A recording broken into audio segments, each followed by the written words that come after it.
Bonjour à tous, ici Caroline Bourgoin, kinésiologue chez Kin Analyse. Donc, je vous présente notre version test pour des évaluations à domicile.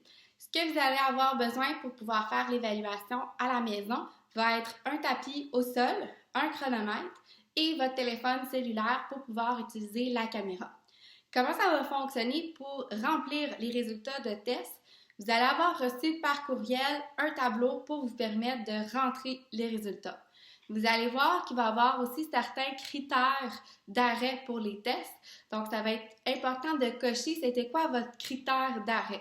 Les choix que vous allez avoir vont être j'ai perdu l'équilibre, j'ai arrêté à cause d'une douleur.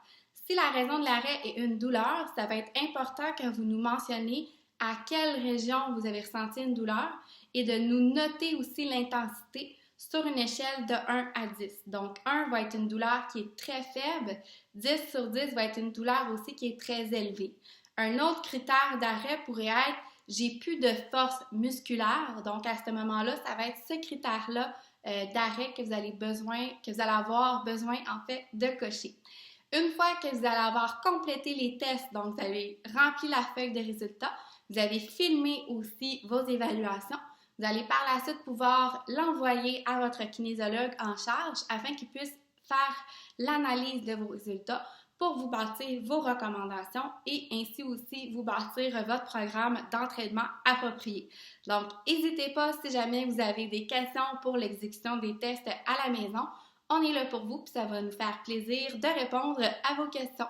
Bonne évaluation!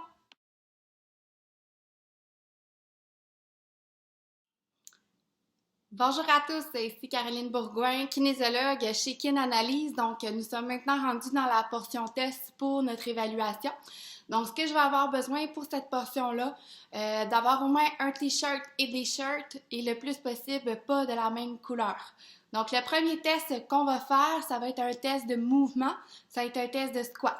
Ce que vous allez avoir de besoin va être un bâton, vous pouvez prendre un manche à balai, ça va faire parfaitement le travail. Donc, pour cette capture vidéo, j'ai besoin de vous voir de la tête jusqu'aux pieds, le faire une fois face à la caméra et une deuxième fois de côté. Donc, ce que vous allez faire, on va se placer les pieds à la largeur des épaules. On va prendre le bâton aussi à la largeur des épaules. Vous allez lever le bâton au-dessus de la tête. Donc, descendre en position squat veut dire je descends en petit bonhomme. Vous allez le plus loin que vous êtes capable. Vous pouvez arrêter en tout temps durant le mouvement. Donc, je vais descendre, je plie les genoux. Je pourrais arrêter ici si ça va bien. Je peux continuer plus bas. J'ai le droit de décoller mes talons si je le souhaite. Et je reviens en position debout. Vous allez le faire une deuxième fois. On va se placer de côté. Même chose, encore les pieds largeur des épaules. Je lève le bâton au-dessus de ma tête. Je descends en position squat le plus loin possible et je reviens à ma position debout.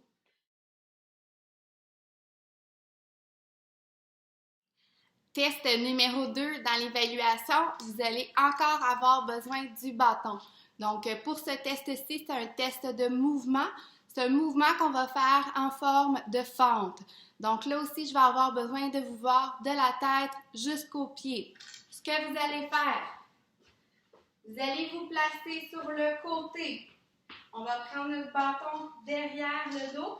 Vous allez venir l'accoter sur la tête et sur le bassin. Ce que je vais avoir besoin comme mouvement, vous partez les deux pieds ensemble. On va faire un grand pas vers l'avant. Vous allez plier les deux genoux. Vous revenez les deux pieds ensemble. On revient à notre position de départ et vous allez faire la même chose avec l'autre jambe. Grand pas vers l'avant. On descend, on plie les genoux. Vous revenez à la position de départ.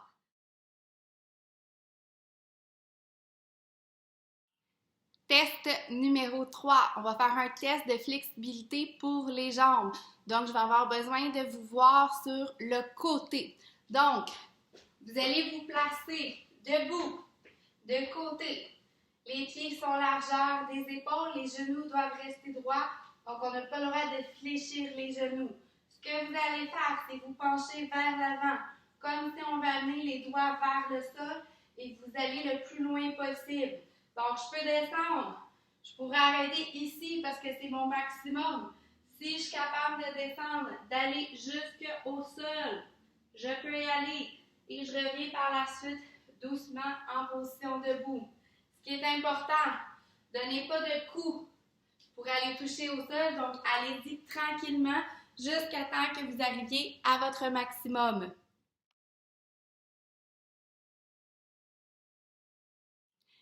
Test numéro 4. Cette fois-ci, vous allez avoir besoin d'un chronomètre. On va faire un test d'équilibre. Donc, je vais vous montrer une position. Votre objectif, c'est de la maintenir pendant 45 secondes. Si jamais vous sortez de la position, les bras bougent, la jambe bouge ou le pied touche au sol, le test s'arrête. Si vous arrivez à la fin du test, donc aux 45 secondes, vous pouvez arrêter à ce moment-là. La position que vous allez prendre, j'ai aussi besoin de vous voir de la tête jusqu'aux pieds. Vous allez croiser les bras sur votre poitrine et vous allez lever un genou vis-à-vis la hanche. Donc, cette position-là, c'est l'objectif à maintenir pendant 45 secondes. Vous allez ensuite faire la même chose avec l'autre côté. Donc, on va le faire à droite et à gauche.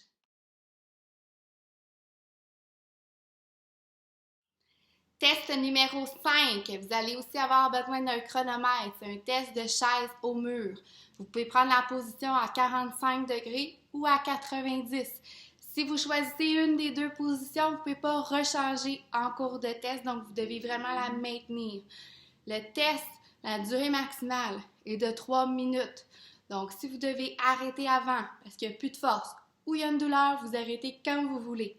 Donc, on va aller se placer. Le dos au mur. Vous allez avancer les pieds vers l'avant. Donc, quand je dis position à 45 degrés, ça veut dire que les fesses sont plus hautes que les genoux. Si je suis une position à 90, je vais vraiment avoir les fesses alignées avec les genoux et vous allez placer les bras le long du corps. Donc, pas le droit de s'appuyer sur les cuisses, pas le droit de s'appuyer au mur. Et on veut maintenir un 3 minutes maximal pour ce test-là.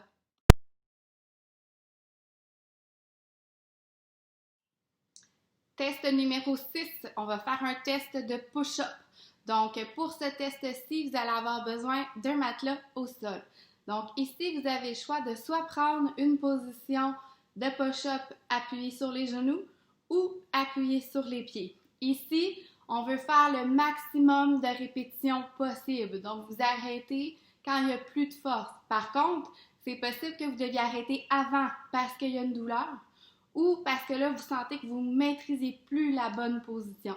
Donc, encore là, je le rappelle, si on arrête un test à cause d'une douleur, ça va être important d'indiquer où vous ressentez de la douleur et elle est à combien en intensité sur une échelle de 1 à 10. Donc, je vous montre les deux options de position. Donc, position push-up sur les genoux. Donc, les genoux vont être en contact au sol. On va placer les bras vers l'avant. Donc, important d'avoir une position de tronc qui est bien inclinée. Vous pouvez laisser les pieds au sol, comme vous pouvez croiser les jambes à votre confort.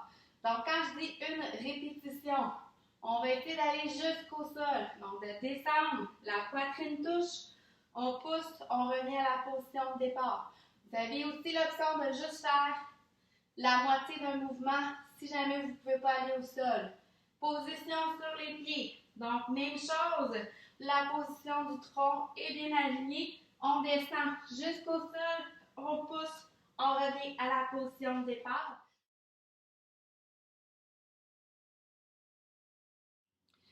Pour le test numéro 7, vous allez encore avoir besoin aussi d'un tapis au sol. Pour ce test-là, ça va être important que je puisse vous voir de face. Donc, je vais vous montrer la position vue de côté et je vais me replacer par la suite dans la bonne position où vous devez vous filmer. Donc ici, ça va être un test de pont qu'on va faire au sol avec seulement un appui de une jambe. Donc ici, on ne cherche pas un temps ou un nombre de répétitions maximales, c'est seulement une exécution pour pouvoir faire le mouvement. Donc, je vous montre la position vue de côté pour que vous puissiez bien comprendre et je vais me replacer après ça pour la position réelle du test. Donc, ce que vous allez faire, on va se coucher sur le dos, sur notre tapis. Les deux jambes sont fléchies. La tête, les bras restent à côté au sol. Vous allez allonger complètement une jambe. L'objectif à go, on veut lever votre bassin, plus la jambe qui est allongée en même temps. Donc, je ne veux pas lever la jambe en premier et après ça, mon bassin, les deux se font en même temps.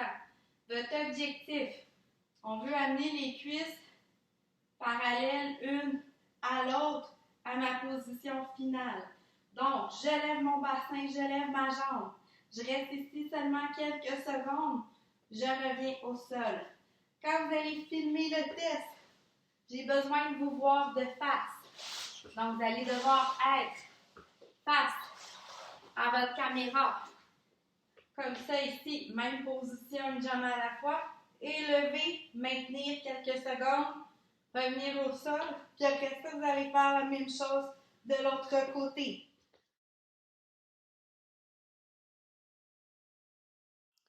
Pour notre test numéro 8, c'est un test pour la force au niveau des mollets. Ça va se faire une jambe à la fois. Donc, votre objectif, c'est de faire un maximum de 20 répétitions de chaque côté. Donc, je répète, en tout temps, vous avez le droit d'arrêter s'il n'y a plus de force ou il y a une douleur qui est présente. Comment vous allez vous positionner? On va avoir besoin d'un mur pour venir appuyer vos bras et j'ai besoin vraiment de voir les jambes. Donc, si je ne vois pas votre tronc et votre visage, il n'y a pas de problème, mais j'ai vraiment besoin de voir du début des jambes jusqu'à vos orteils pour ce test-là. Vous pouvez garder vos chaussures, il n'y a pas de problème. Donc, je viens me placer face à un mur. Je vais commencer moins avec le côté gauche. Donc, encore là, la jambe peut être fléchie. Ce qu'on va faire, vous allez monter sur la pointe des orteils le plus haut possible. Vous allez revenir au sol et vous repartez pour une prochaine répétition. Donc, je vais faire un mouvement comme ça ici, de haut en bas, jusqu'à 20 répétitions. Et ensuite, je répète la même chose aussi de l'autre côté.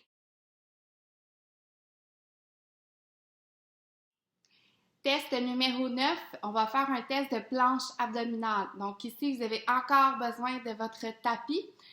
On a deux choix de position, soit qu'on va prendre une position les genoux en appui ou les pieds en appui. Donc choisissez une ou l'autre selon votre condition. Et ici, vous allez aussi devoir avoir un chronomètre. Ça va être un test en termes de temps. Donc ici, le temps maximal, c'est 3 minutes. Vous maintenez le plus longtemps possible jusqu'à votre maximum. Vous arrêtez en tout temps s'il n'y a plus de force ou si vous avez une douleur. Donc, je vous montre les deux choix de position. Donc, notre position appuie sur les genoux. Vous allez partir couché complètement au sol. On va placer les bras à la largeur des épaules. Important d'avoir le coude sous votre épaule. Donc, de vos genoux jusqu'à vos orteils, ça reste en contact au sol. Ce que vous allez faire, on va venir lever le haut du tronc. Donc, gardez le genou en appui, les bras aussi bien en appui et vous restez dans cette position-là le plus longtemps possible. Position appui sur les orteils. Donc, on vient se placer les orteils au sol comme un push-up. Cette fois-ci, lorsque je soulève mon tronc, ça va être les jambes aussi. Et je dois maintenir cette position le plus longtemps que je suis capable.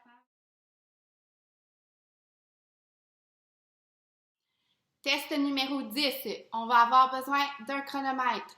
Donc ici, c'est un test de saut sur une jambe à la fois. Vous avez 30 secondes.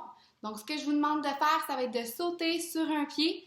Vous choisissez la force que vous allez mettre. Vous choisissez la hauteur aussi que vous allez mettre. L'objectif, c'est de sauter sur un pied durant 30 secondes.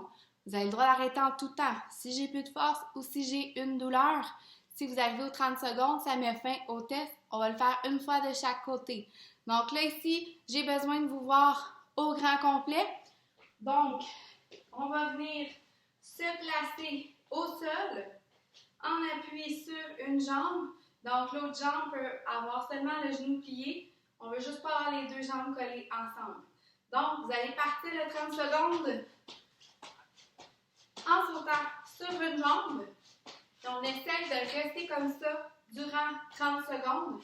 Et vous allez faire ensuite la même chose aussi de l'autre côté durant un 30 secondes.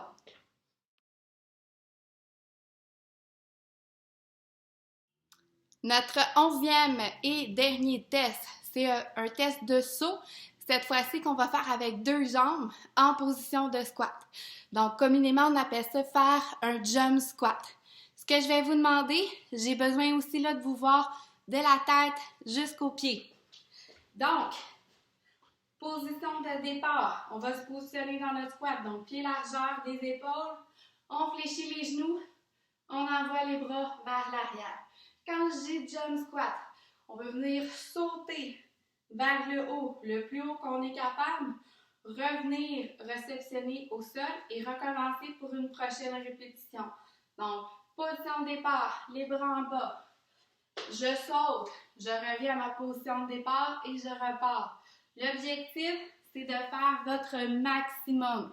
Si vous sentez que la hauteur commence à diminuer beaucoup, c'est un signe qu'on doit arrêter le test. Il n'y a plus de force. On arrête aussi le test. Et s'il y a une douleur aussi qui est présente, ça va être aussi un critère d'arrêt. Donc ici, j'ai besoin que vous m'indiquiez le nombre de répétitions maximum que vous avez été capable de faire en jump squat.